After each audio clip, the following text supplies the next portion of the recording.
Bonsoir à tous et bienvenue dans cette édition spéciale. Ce soir, focus sur un entretien exclusif accordé par le président béninois Patrice Talon à Jeune Afrique. Dans cet entretien, le chef de l'État parle de beaucoup de sujets dont l'affaire Olivier Bokor. Dans cet entretien, Patrice Talon se livre sur la condamnation à 20 ans de réclusion criminelle de celui qui fut longtemps son bras droit.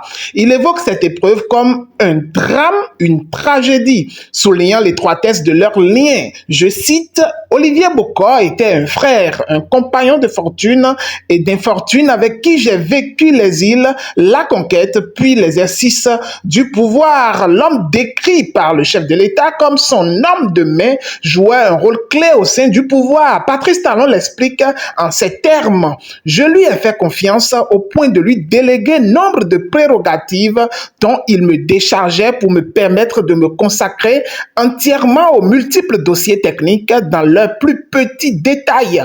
Il rencontrait pour moi les acteurs politiques et sociaux, les représentants de la société civile, les dignitaires religieux et répondait à ma place à de multiples sollicitations.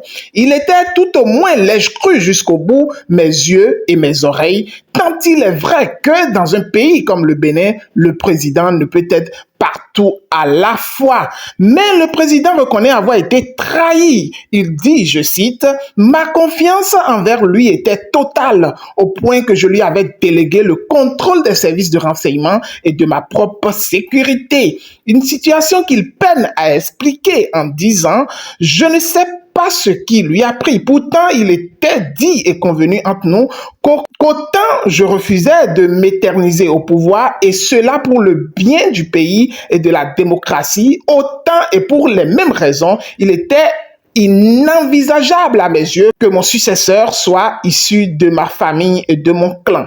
Or, si un homme était de mon clan, c'était bien Olivier Bokor. Des déclarations fortes qui interviennent alors que la question de la succession présidentielle reste au cœur des débats au Bénin. Le chef de l'État rappelle son engagement en faveur d'une transition démocratique et réaffirme sa position contre toute tentative d'héritage politique au sein de son entourage proche. Merci beaucoup de nous avoir suivis.